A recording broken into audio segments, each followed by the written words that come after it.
Yeah. Well, welcome everyone. It looks like everyone has joined, and who's the is the ones that are we'll just add in people as they do join. But welcome to Intimacy with Henry and Lundy. Not just Henry, clarify that. And welcome to the Marriage Hour, which has become quite a thing for us every Monday night. A challenge sometimes, but most of all, I suppose it's lots of fun. Just working through all these things and getting a different perspective sometimes is very, very helpful. Okay, so for those that haven't joined us before, we do ask you just to keep your mics muted and your cameras off, or you can put your cameras on, it's fine, but the mic being muted is very important to us. Also, it gets very noisy in here, and then you can't hear or we can't hear, and it's very distracting. If you have any comments, please click on the chat option. You can pop in your comments. You can pop in any questions you may have as we are talking. We'll keep an eye on that, and if it's appropriate and it's a good time, we may answer that as we're going through the session, the next hour.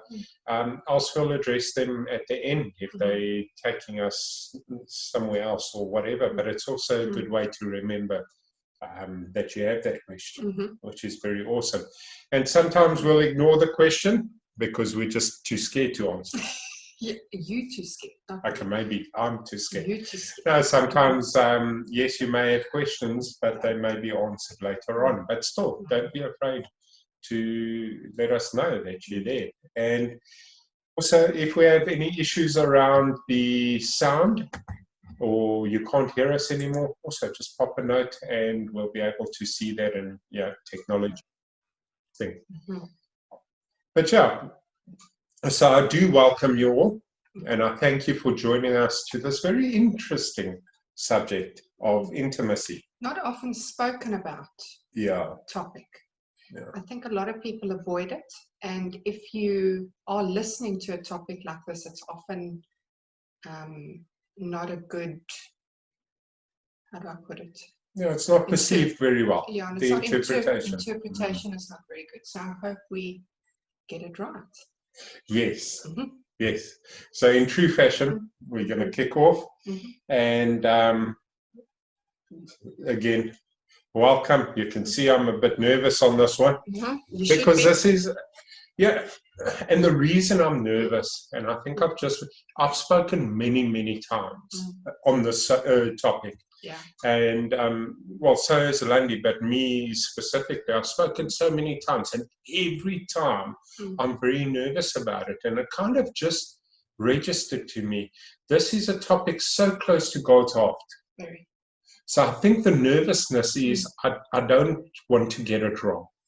I don't want to put a foot wrong to the left or to the right. I just want to stay on that path. So without further ado, let me attempt to stay on that path and let's take a journey, which I think is going to be lots of fun. And I'm sporting my new quarantine hairstyle, which I think makes me look cool. And Lundy's definitely here to keep me on the straight and narrow, that I don't veer off. So ladies, don't be afraid. It's not going to be a very one-sided, because we all know men are very single-minded, or that's the theory anyway. All right, let's kick it off. Lots of chatting, but let's kick it off. Intimacy in the dictionary, if you look up intimacy in the dictionary, it says, or it's described as close familiarity or friendship, or cozy and private or relaxed atmosphere, or sexual intercourse, or closeness of observation or knowledge of a subject. So I have an intimate knowledge of a subject. My wife, sometimes. You better. I better. Okay. But we need to understand more about it. So one of the good places to go is looking at what the Hebrew language speaks about when you look up intimacy. And they talk about secrecy and privacy as the describer for intimacy. Then if we look at Greek, it talks about trusted, reliable, trustworthy, faithful, which is a lot deeper than what the English. But isn't that generally, when we do a lot of studies from the English to either Greek or Hebrew, the essence of God's heart comes out. That essence, it almost becomes a lot deeper than what the English can speak it, isn't it? Yeah, the English almost feels platonic, but high level, whereas the Greek or the Hebrew kind of really digs into it, which is amazing. 1 Corinthians 7 verses 1 to 5 says, "But because of temptation to sexual immorality, each man should have his own wife and each woman her own husband. The husband should give to his wife her conjugal rights, and likewise the wife to her husband. For the wife does not have authority over her own body, but the husband does. Likewise, the husband does not have authority over his own body, but the wife does. Do not deprive one another, except perhaps by agreement for a limited time, that you may devote yourselves to prayer. But then come together again, so that Satan may not tempt you because of your lack of self-control." We really need to dig into that. And that passage, and this isn't going to be a Bible study, but we need a reference point to start off with and to understand where it is. Digging into that passage, probably one of the first things that jumps out is, I don't have authority over my own body. No. It belongs to my wife. And likewise, she doesn't have authority over her own body. It belongs to me. Now, if this goes in relation of context, you know, I can already feel it. All the ladies are saying, he doesn't own me. And the men are saying, hey, this is mine. Yeah, all those things. But we need to put it into context. And if you were with us for the previous sessions, the one of the role of the man and or the husband and the role of the wife, those kind of explain what your responsibility is to your wife's body or to your wife as a whole, or to your husband, likewise, either or. So this needs to be put into context. You can't just grab that out and say, hey, your body belongs to me and I'll do as I please. No, you'll do what is uplifting to your wife or your husband. Just in terms of the ladies, I know in the circles, is the minute they are unhappy with their husbands, what they do is they deprive. It's the first thing that goes is to withhold intimacy. And that's both in the bedroom and intimacy as a whole.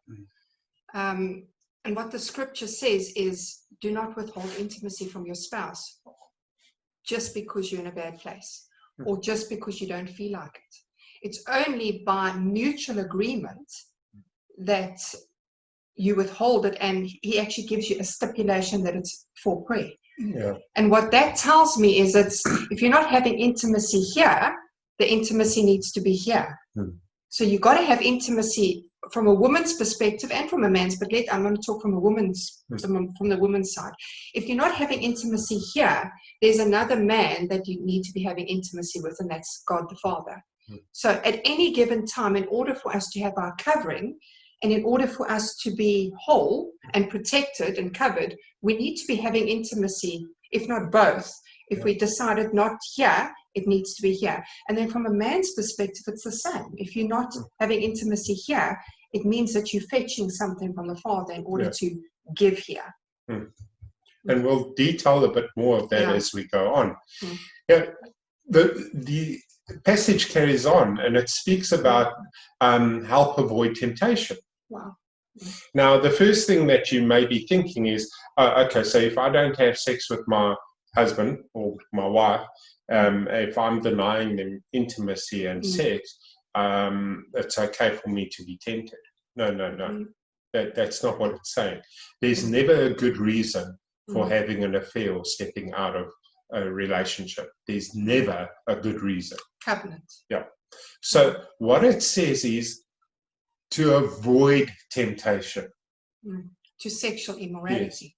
Yes. It's so that if I'm getting my fulfillment here, it's going to help me avoid.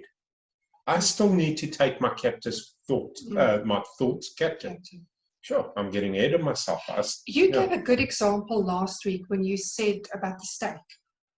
For those that are new, maybe you should give that, because that shows you that if you're getting it home, you're not going to want it anywhere else. Yeah, that was, you caught me off guard there. I thought, what about the steak? Anyway, I just remembered about I'm the not steak. a piece of meat. No. I'm not a piece of meat. I don't know. Anyway, so what I related it to was this, and it's quite, yes, my wife isn't a piece of meat, and I'm not a piece of meat unless you want me to.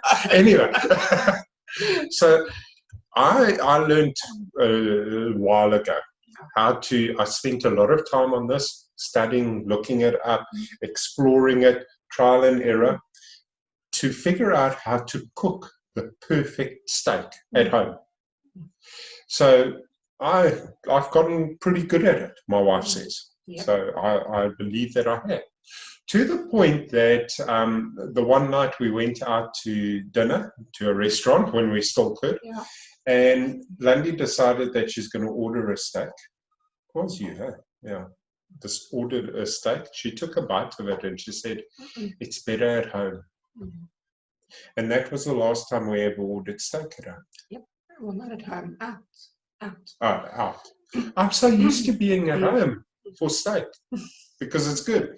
Anyway, so the point is that if you are putting the effort in to your steak at home, you're not going to desire any external steaks. You're not going to desire those. But the thing is, for me to get that perfect steak, it wasn't just presented to me. I had to put the effort in. I still have to. I have to take it out the day before. I need to air dry it. I need to spice it. I need to care for it. I still need to put a lot of effort to get that steak to be better than the restaurants. It doesn't just happen, and I got it right once, so now it's right for life. No, it changes all the time. It might get boring. You need to spice it up. Yeah. I may need to use, I don't know, something different, but not too different. Anyway. But yeah, so yes, that was a very nice example of when you're getting it right, when you're putting in the effort, then why would you go up to have it? All right. Sexual intimacy is a godly connection to become one. God created sexual intimacy. It's not a dirty thing. It's not a taboo thing. Yes, the world has perversed it. Big time. But not how God intended it to be. I mean, we are, I think it's only us and monkeys. No, dolphins. Oh, and dolphins. That actually get pleasure out of the act of being sexually intimate with each other. So it's unique, and there's a very purposeful meaning that God put in it. It's not just about procreation. No. If it was just about procreation, God would have created us very different. And God doesn't make mistakes. It wasn't like, oh, let me try that. It didn't work. Let's not give that to zebras. No, that wasn't how it went. I don't know. Zebras just seemed like a program. You see, but we have scientific fact that backs that up.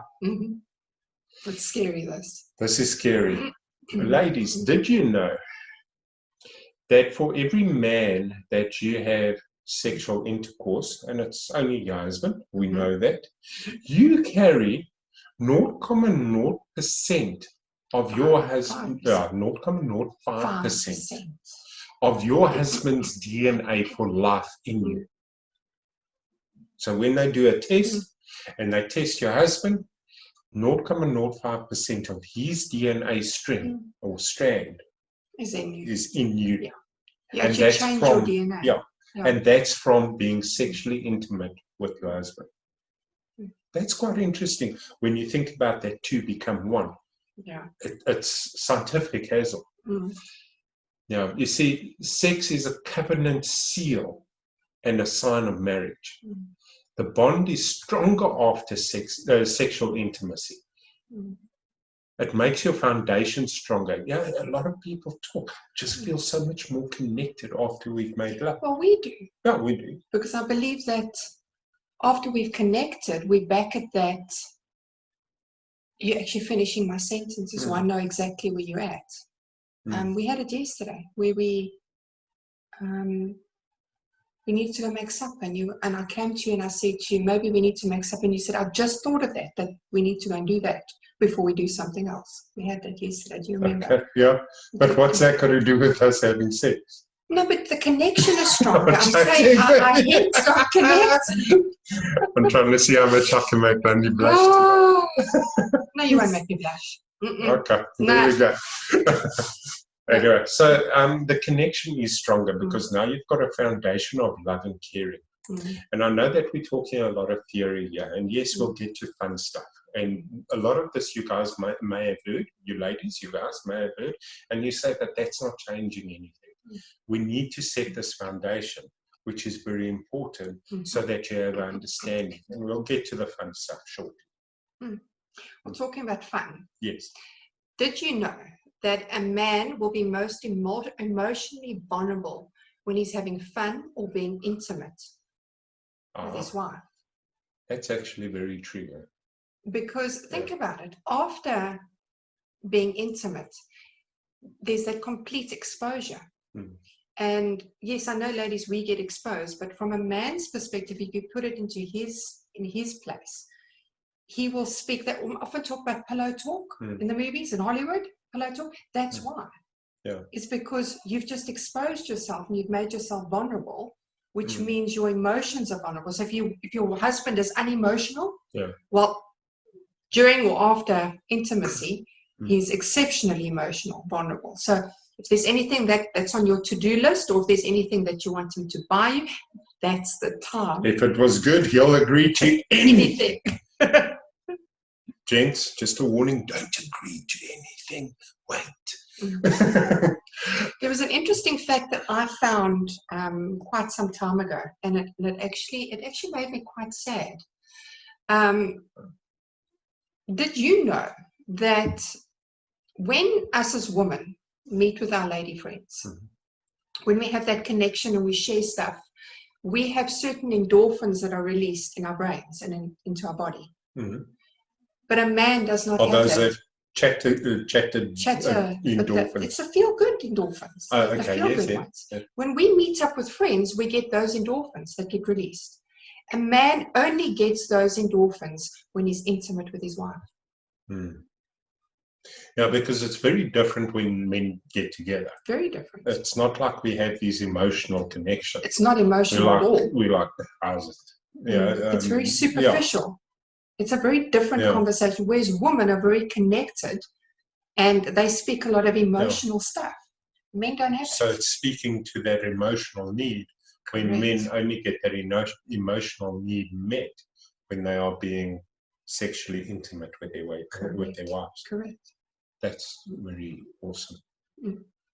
That's probably why it's so high on your... Yes, because it's something we long for, we need. It's something, there's only one place you can go to. Only one place, yeah. That's interesting. I just had a bit of a brainwave there.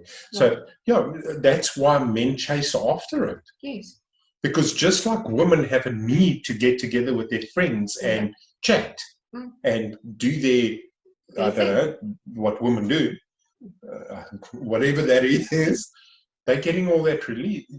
Men need that as well. And they only get it through sexual intimacy. Oh, that's very interesting. Wow. I also found out or discovered or thought of something very interesting. Is that God created men with a desire to be sexually intimate, to keep them going back to their wives. Well, that just fits in with what I just said. Yes. So I've got this God created me to have a sexual desire to keep me going back to you.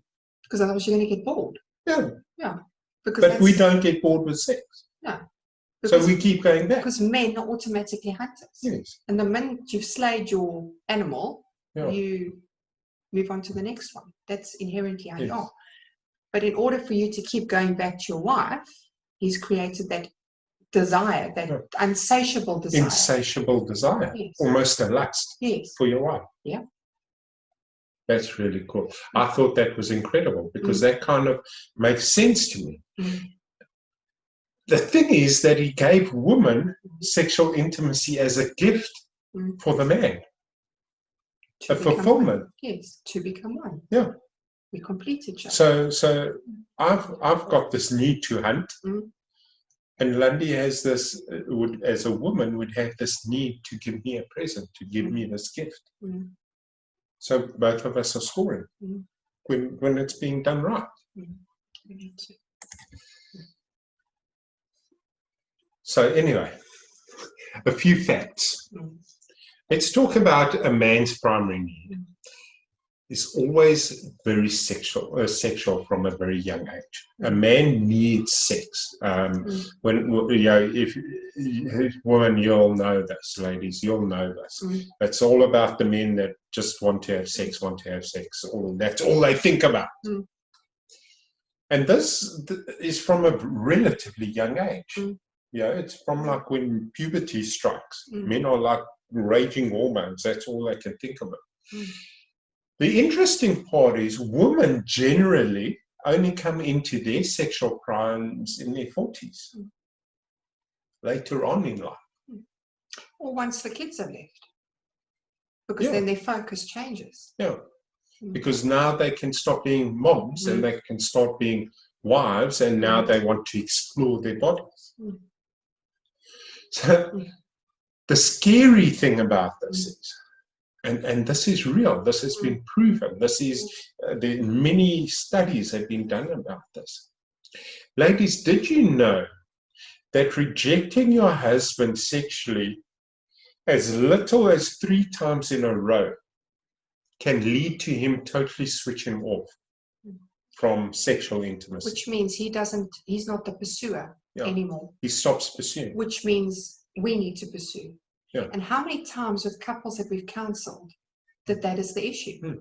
Because she says, well, he's not pursuing anymore. He doesn't want me anymore. He doesn't desire me anymore. I have to initiate everything. Yeah. And yes, even though it's a need, and we've got this natural instinct to want to have sexual intercourse, that quickly it can be switched off. And sometimes it doesn't switch back on again. It's difficult to switch back on. Sometimes, as you say, impossible.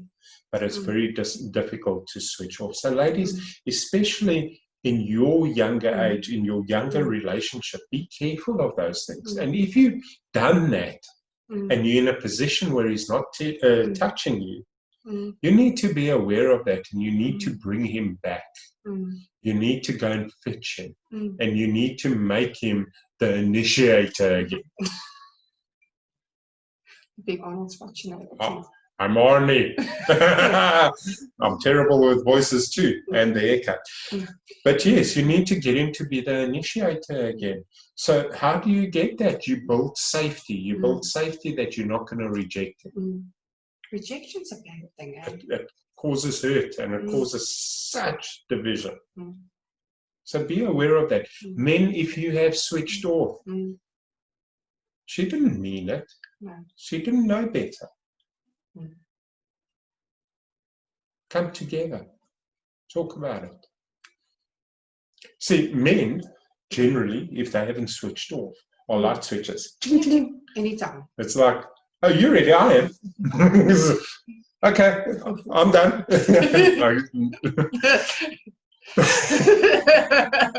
But men are, okay, I'm ready. Good. Oh, nice. Look, you looked at me like that. I'm ready. Yeah, ladies, on the other hand, I like them to those, those old wind-up motors that you early in the morning. Crank motors, right? especially when they're cold. You have to like give them quite a crank to get them going. I ain't And a then piece they of start. metal either. Then they start off slow. They go pop, pop, pop, pop, pop, pop, pop, pop, pop, pop, pop, pop, and eventually they actually running. That's what your wife's like. You need to crank. First, I'm a piece of meat.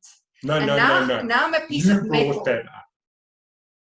You raised that meat thing. Us ladies aren't a piece of metal. Yeah, but you need some cranking, else you stay cranky. So I'll leave you on your tangent.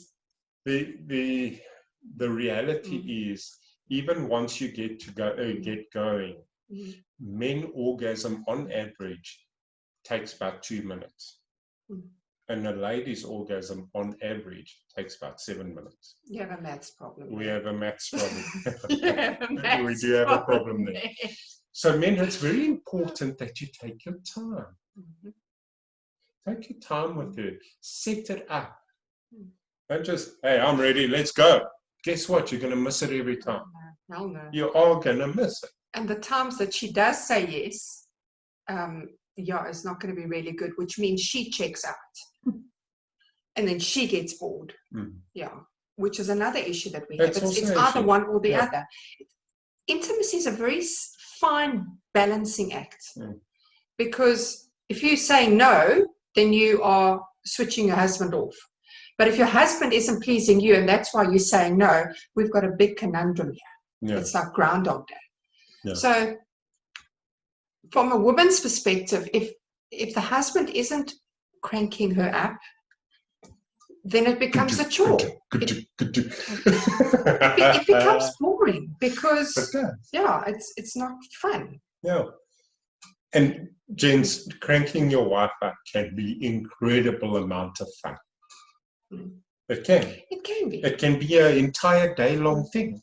It can be a note to her as she's leaving for work, or you leaving for work. Or a message. It can a message, and throughout the day, it can be a couple of not sexual messages. Sometimes it can be, but it can be a couple of intimate messages. It can be messages. I'm thinking about you. I can't wait to get home and hold you in my arms.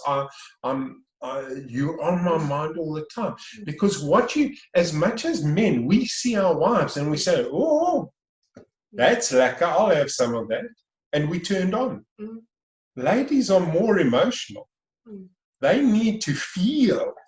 You're like, hey, I saw you, I'm ready. And my wife's lady's saying, I don't feel anything right now. She needs to feel it. We need to work on just getting that. But if you think about that too, a lot of women don't want to step into that too. They're like, no. Do you know what I often find personally, and with women that I've spoken to, is if you just allow yourself to go, eventually you will, then your crank motor's warmed up. But I think women automatically, I'm not in the right space of mind, I'm tired, I've got a headache, I've got an early day tomorrow, or the kids have just worn me out, or actually, you know what, you haven't been nice to me. No, that's very true. So for me, I'm actually not even going to go there. So we don't make the effort to actually just step into that. And eventually, once we've warmed up, it then becomes enjoyable. It actually changes. So it is a case on our event. But you don't always have the time to make it a whole day thing. No. But ladies, recognize the effort that your man's making. Because a lot of times the effort that we're making goes amiss. Because we're on different pages or whatever the case is. I know with us, I'd spend the whole day and I'll send little messages and I'll pop in at home and I'll hey, how are you doing? And I'll be nice, overly nice. And when it comes to night time and it's going to bedtime and that, and good night, turns around and she goes to sleep. And I'm like, I just spent the whole day and nothing. And then we'll talk about it. And she says, go back to a previous episode, 2 actually, of love languages, and romance. Yeah. You clearly got it wrong. Speak the right language. Yeah, you got it But wrong. ladies also look for it because we are a bit doof when it comes to this. Yeah. We're like, I see, I want. Caveman. Yeah? No, we need to get a bit. We need to get smarter, and ladies, you need to recognize our effort. Mm. You know, sometimes say, "Oh, good boy, have a reward." You said it, not me. Good boy. Yeah. So you were going to talk about the visual and the emotional. Well, I kind of touched on it. Men will see their wives in lingerie, and that's exciting. That will excite. Motors going, Light switch on. Straight away, light switch on. Ding! We're ready to go. But women are emotional. Yeah. Women need to be wooed, and we need to feel it. Mm. It's not about seeing. Yeah. So what's it about? So a woman will take the time to set the scene. Mm-hmm. She'll buy the lingerie, or she'll go and sit in a nice hot bath, and she'll put some perfume on. And it's not about the focus isn't about what she's wearing. It's about how she feels. It's about the feeling good. Mm. Huh? Mm. Yeah. So if a woman isn't in a good headspace, or emotionally she doesn't feel loved, for her to make love is almost impossible. Mm. So a warning to the men is, if she's had a hard day, or if you have had an argument 2 hours before, it's probably not a good time to go there. Yeah. Now, come on, guys. Don't force a rejection. Yeah. Be wise. Don't just have a fight and say, okay, come, let's do it. Yeah, sorry, it might be a tension release for you, but your wife's like, some wives do. For some it does work. We're talking very generalized. Very, almost everyone with the same brush. Yeah. Some wives are a bit different, and that's great. Hold on to that. But for those that aren't, that need their motor cranked, take the time. And I would almost say 80% of women are there, the cranking. I think only a small portion are the other way around. Yeah. No, it is. It's a smaller portion. Yeah.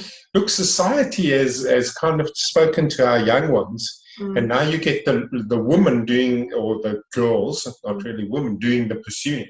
Yeah. And they being the sexual prowess and all the rest of it. That's not natural.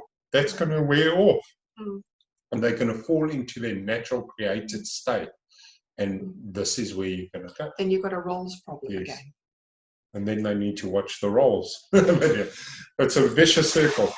But anyway, you see, take a note of these. There's 5 steps or 5 keys to incredible intimacy. What? Intimacy. Sexual intimacy. Yeah. Number 1 is exclusivity. Big one. For women, it's a big one. Just as much as I don't want to share my wife, she don't want to share me. And it's not even just with another person. Yeah. It could be exclusivity in terms of sports, friends, pornography. It's like, where is my focus? Yeah. Is there someone more important than my wife or my husband? Yes, God comes first. I get that. We get that. But not looking at that, looking at the relationship of husband and wife,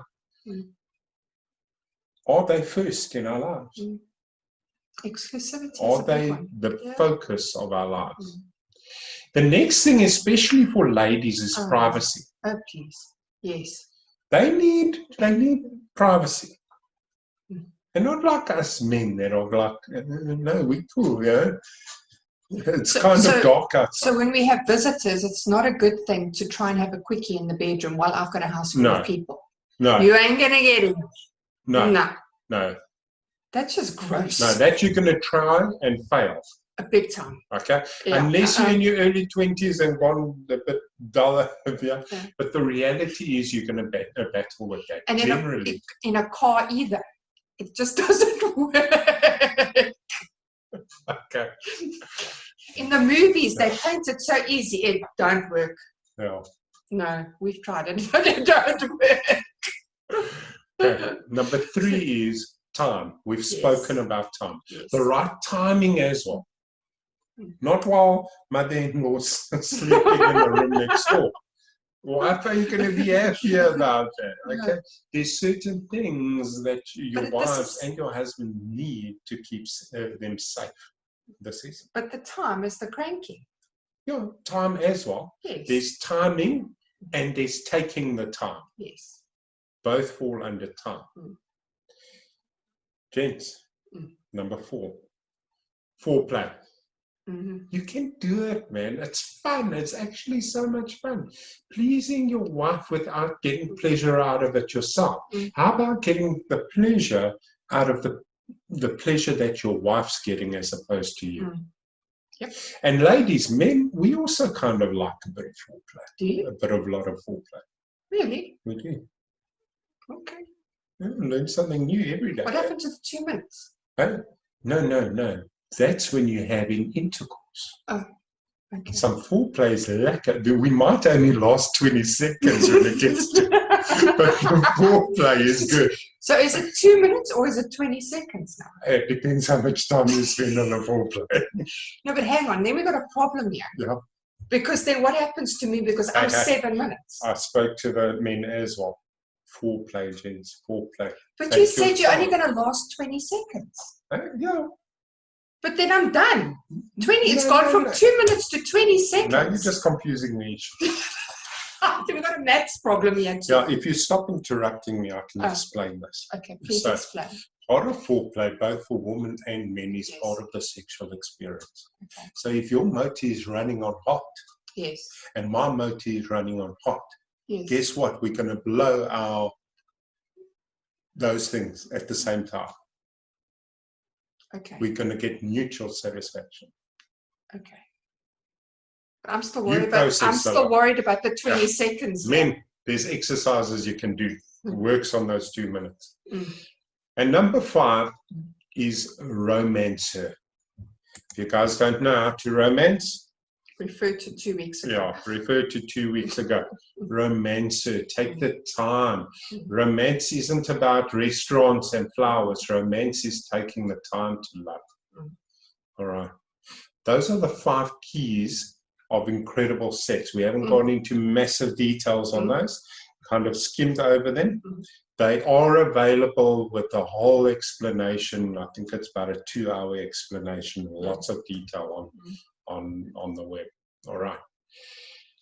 We're going to kind of, for the next 20... Sorry, I have to say this. Yes. Edward says, iPhone autocorrect for foreplay fireplace.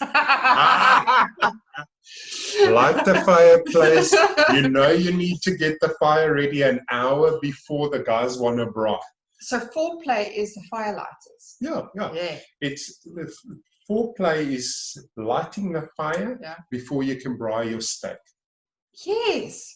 Thank you, Edward. We've got a new explanation there. Yes. Yeah. Okay. Oh. All right.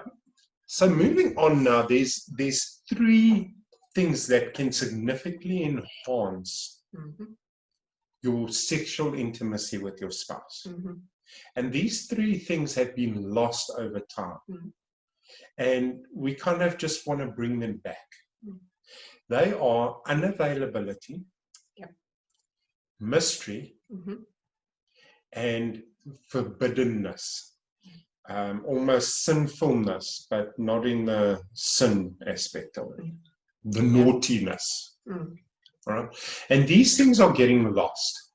You see, unavailability is everything's just become so available. Our spouse has become so available. I'm just thinking on the flyer is if I need to speak to Lundy, it's about picking up the phone or sending a text and I'll get a response within seconds. And if I don't respond, then you start to panic. Yeah. Because I expect you to be available all the time. There's no time for the heart to grow fonder. There's no time for me to miss you. Likewise with you. We're at the end, we're always available for each other. There's always this constantness. Unavailability is also not withholding sexual intimacy. You need to understand that. Being unavailable doesn't mean that you are withholding. It just means that you are teasing a little bit. You're stretching. Yeah, you're stretching it. Mm. All right. When we are so available to each other, a lot of the natural attraction is lost. I know, and you may know, if you happen to go on a business trip for a couple of days, or for some reason you don't see each other. When you get back together, you see new things. You appreciate Yeah, it. there's a lot more appreciation. There's a lot more, the natural attraction almost gets brought back. You see, we've lost availability, or we've become so available through things like, and the mystery is even lost with things like unisex bathrooms, integrated men and women into almost all spheres of the world as far as gender equality. You know, there's very little that differentiates men from women. Even the way we dress nowadays. Yeah. And I put this big disclaimer out there, and I've put it out there before, is I'm not a chauvinist at all. No. I believe that Lundy is just as smart as me in her own way, and she's got her own strengths, which I don't have. But it doesn't mean she must be a man to be a successful woman. And that's where the lines get blurred because of society and what society's created, isn't it? Because it's almost this expectation that because I'm a woman in a man's world, I must be a man. And that doesn't work. Well, if you need to be like a man in the world, don't be that at home. Yeah. Remain a woman for your husband. Yeah. And men, remain men. And men do the dishes. And men do help with the laundry. But men are still responsible. Look at the roles. Yeah, I'm sorry, we keep referring, but all of those things, all of the recordings we've done, all of the sessions we've done before this, all leads up to good sex. It does. You need all these things, yeah. Because if a man is standing in his role and the woman is submitting, automatically the woman will find the husband attractive. And the husband will find the wife attractive. Yeah. It's how God's created us. Yeah. You see, society has also created this expectation of what a woman needs to look like. So unless she's exceptionally beautiful, she won't be noticed. Sad. Yeah, unless she's, and when I say beautiful, beautiful as society has dictated beauty. And we need to be looking, this is your wife who you chose. This is the one you chose. This is your husband who you chose. You need to look past what society tells you to look at. And that's just the outside. You need to look into their soul, into their heart, into their spirit, who they are. I just want to touch on that. You've just opened something for me. Is I think a lot of wives out there, because of the way the world depicts a woman, for her to walk into the bedroom and not have any clothes on is very difficult, because society has depicted a woman to look like that. And us as women can never be look like that because it's all been photoshopped. So our self-image is out the window. Yeah. And because men want that, we think that men want that. What happens is you come into the bedroom and you're not that, and it just stuffs up the whole intimacy moment. Yeah. The same applies to women in that, just the reversal is that. So it's a trend that women would share things on social media, that things like, look at these cute little kitty cats or kittens. In the meantime, you've got a half-naked man standing there posing, holding two little kittens. Ladies, that's pornography. Yeah. It's soft porn. But we'll do another one of those later on. But the reality is, now, me as man, if my wife's sending that, I'm thinking that's what she desires and I'm not that. Yeah. You could never be so that. Now what? You know, so now that creates insecurities in me as well. So yes, men generally are, we don't care, but it does affect us. All right. we're in a culture now that sex is readily available. We're in a casual hookup culture.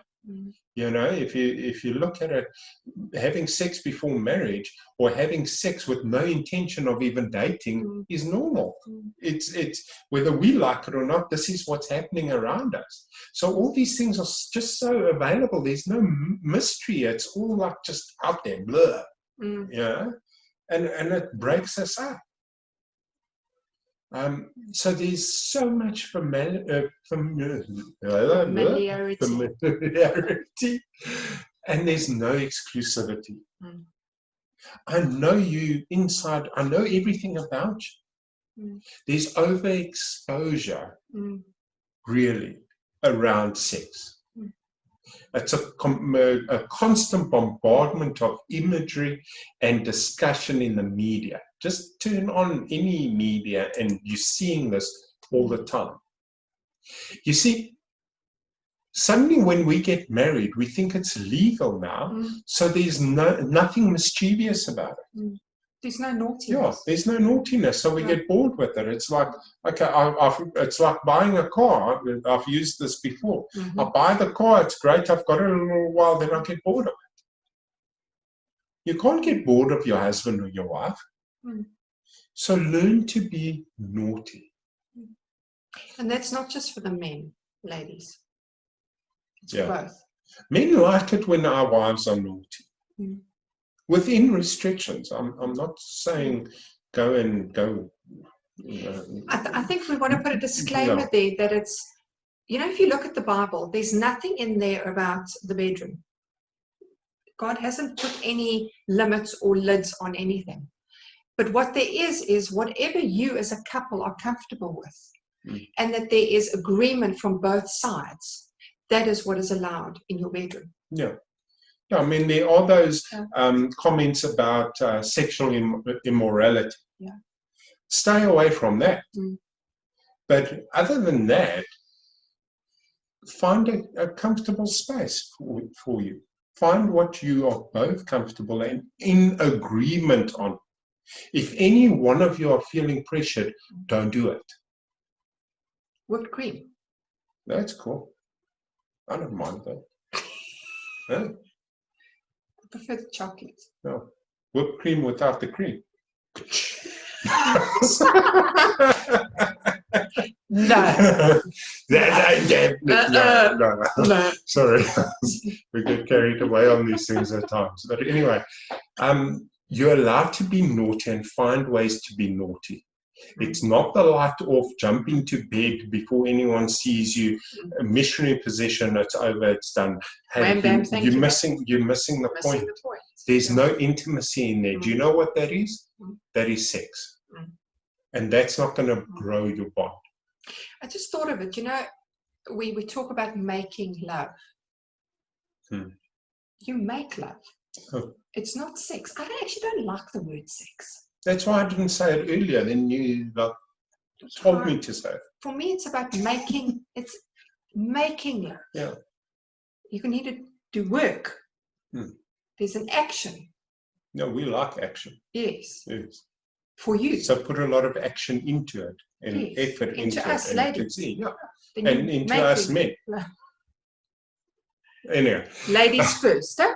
You see, one of the challenges is when a man can see everything, he chooses not to. Yeah, that's true.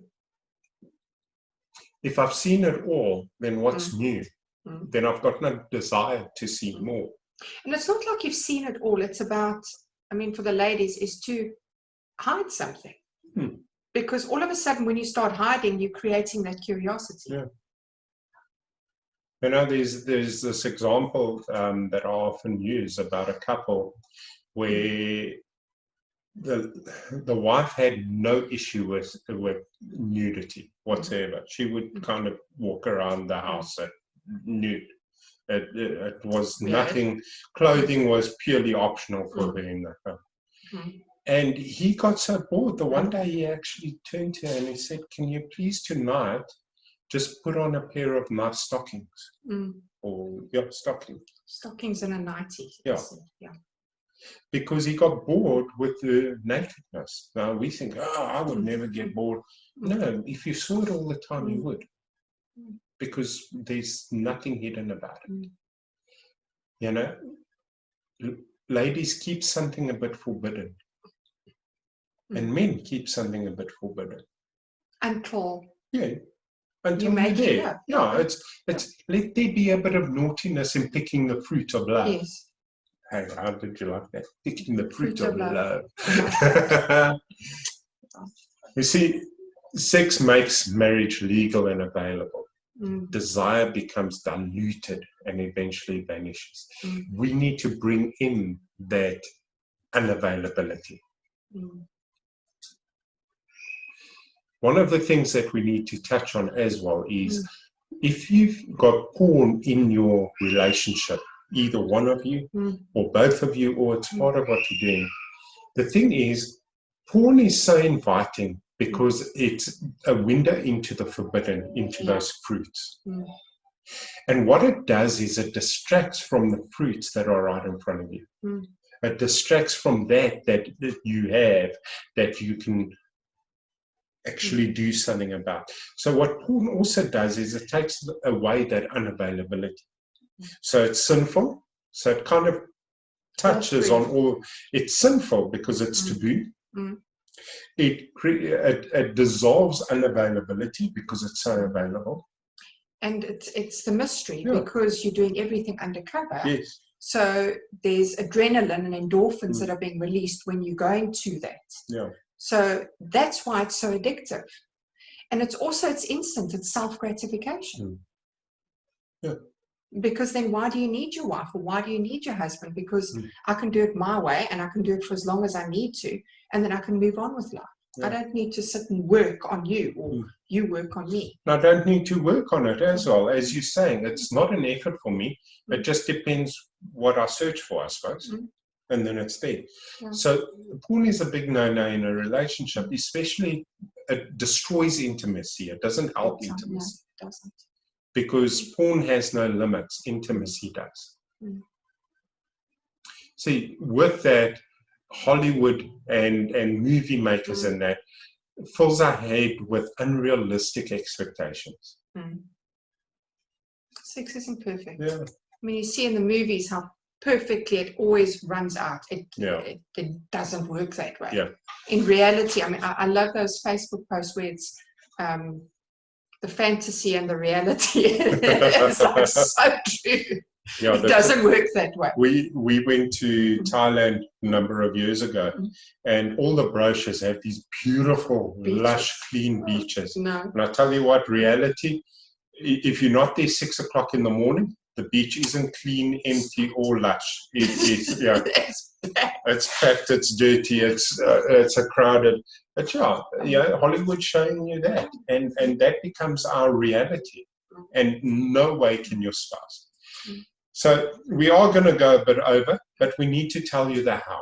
Yes. How do we create this? How do we add into this? One of the things to create these unavailability, mysterious, is hide of certain things. Yes, there's openness in a marriage, but things like attending to your hygienic needs. Do that in private. Let that be a mystery. Let that not be, don't overexpose.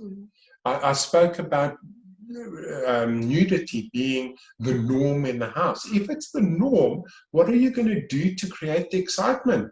Put clothes on. Maybe that works for you. That's what that couple needed to do. But let there be something hidden, something mysterious, something unexpected. Let there be a glimpse of something rather than an exposure of something. Yes.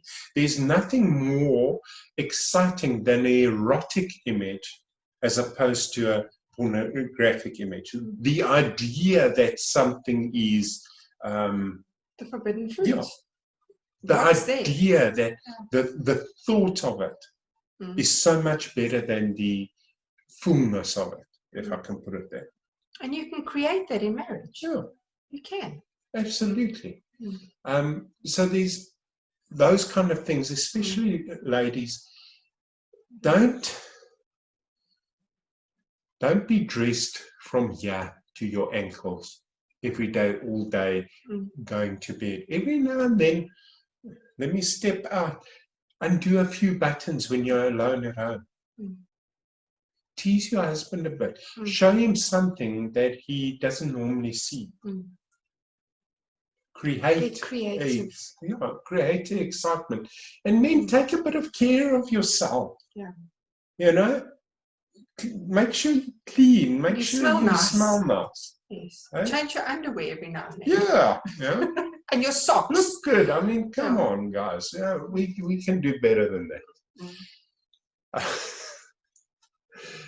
Do keep the special things special. Yes. Yeah. If your bathroom where you shower or your bath is on the room and that, close the door and one day leave the door open. Yeah, just create that excitement out of nowhere. That unexpected. But if the door's always open, whatever. Becomes the norm. Becomes the norm.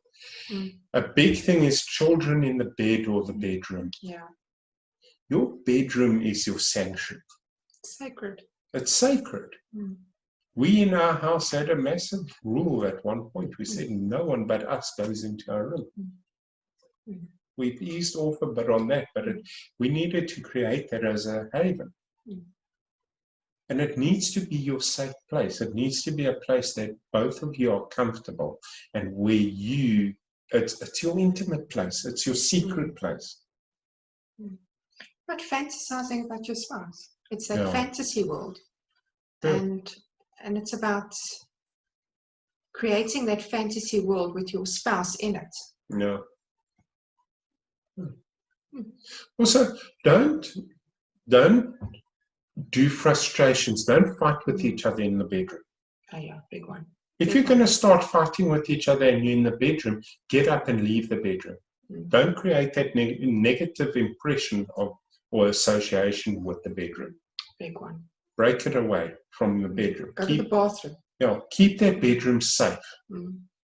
Okay.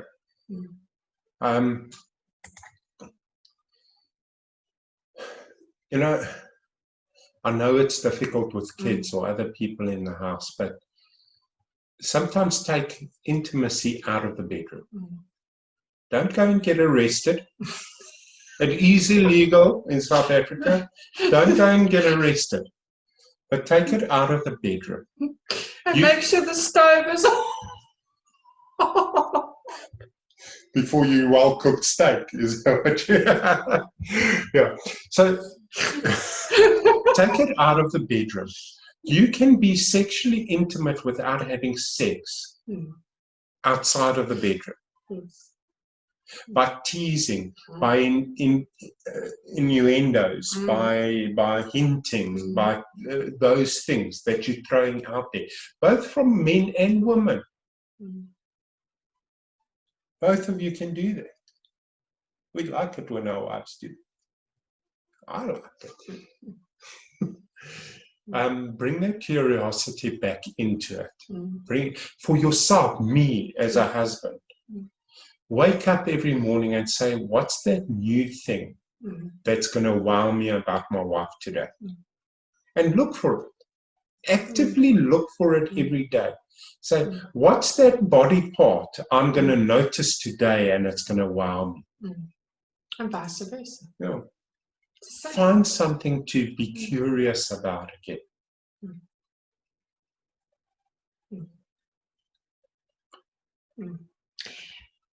And take the pressure off the end goal and enjoy the journey. And what I mean by that, it's not always about the way it ends. When you're focusing on pleasing your spouse, you will always get the pleasure you long for. It's one person serving each other. So you establish authority by serving, and there's no competition. We had a couple where that was an issue. And if you take the focus off the end game, so help me here, I'm stuck. If it's not about the orgasm, thank you, then you have the time to make it about the journey. Yeah. Because if you're continuously focusing on that, that's all you focus on. And there's so much, there's a beginning, there's a middle, and there's an end. And what I find most couples focus on is the end. Which is 7 seconds generally. Huh? I think on average it's 7 seconds. Yes. It's like... No, focus on the hour before that. Yeah. Or the 20 minutes before that. At least 7 minutes before that. But I think women are a lot better at that than what men are. Yeah. Men, it's a primal thing. But the reality is, I must say to you, say this. The one thing that can change that 2-minute thing is regular, consistent sex. Love making. Yes. If you are only going to make love to your husband once a month, he's going to last 30 seconds. 2 minutes is going to be a stretch for him. The reality is, the more often a man does make love, the better they get at it. Yeah. Train him, ladies. Train him. Men, be trained. It's fun. It really is fun. and we remind you that find a safety in your bedroom of what you're willing to do and what you're willing to explore. Stretch each other without breaking boundaries. Yes, that's a big one. Yeah. Because the minute you break that boundary, you create that uncomfortable atmosphere. Unsafe.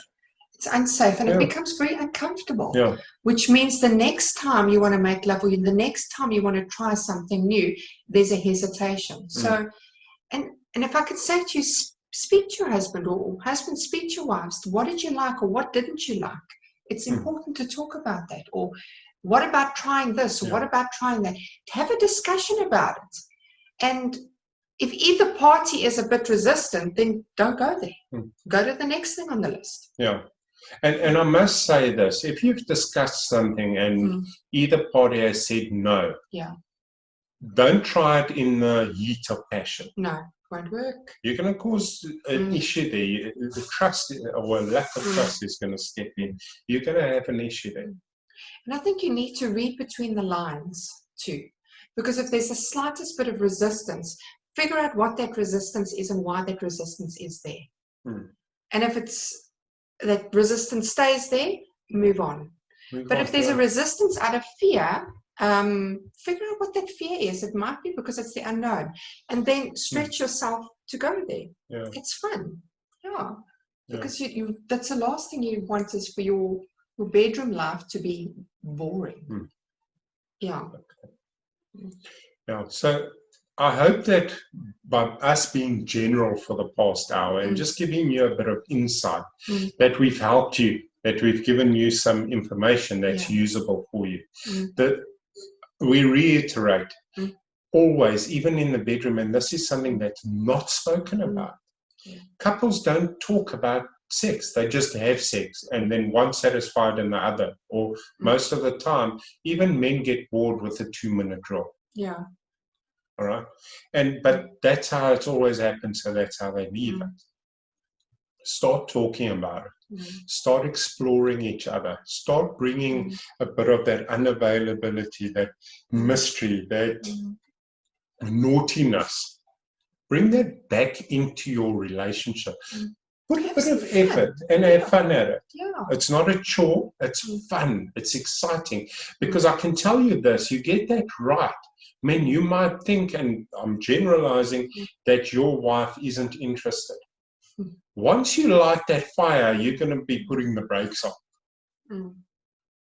Don't be afraid to put the effort in to learn how to fry that perfect steak. And ladies, give us a break. See those signs that we took off to find new ones.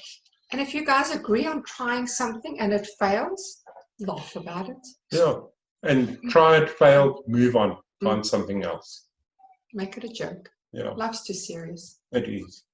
Sex shouldn't be serious. Sex should be fun. It should be enjoyable. It should be something that you are looking forward to, not just because of the gratification of an orgasm, but because of the journey that you take to get to that orgasm, because of the excitement that you bring to your wife or husband, because of that fulfillment of their desires that you give them.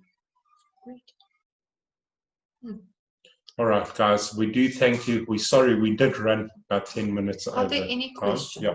If there are any questions, please go on camera, go on voice, type them in as usual. But we are really excited that we got to share this with you.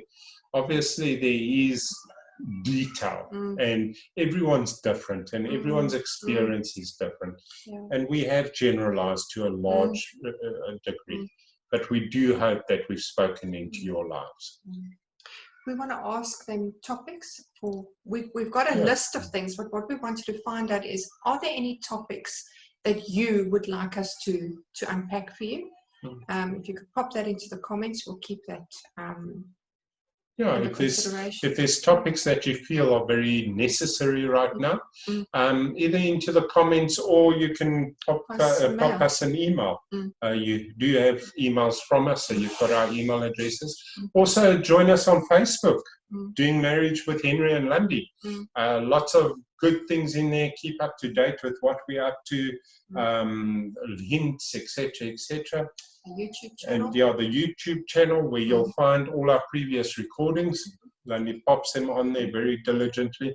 So all that stuff is available. It's all free. Okay, there's no cost to it.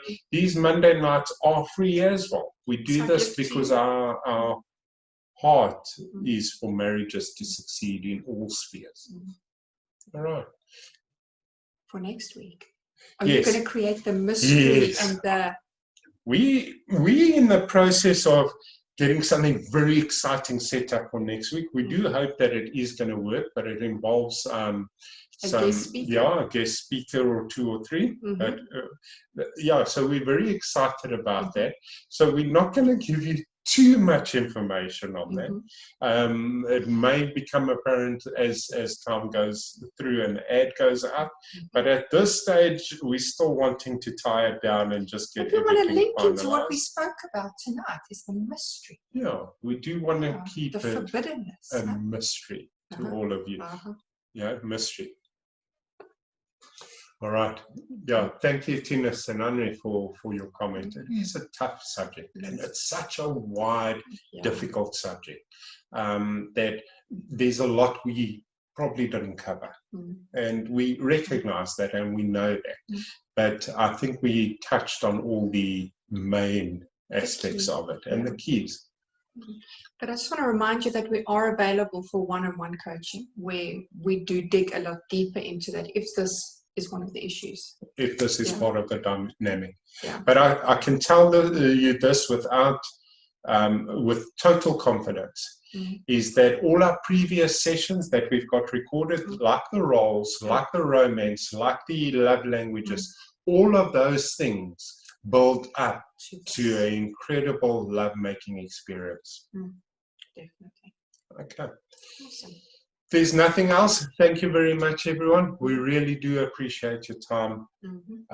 Enjoy the rest of your week, your evening. Be blessed. Enjoy it. Thank you.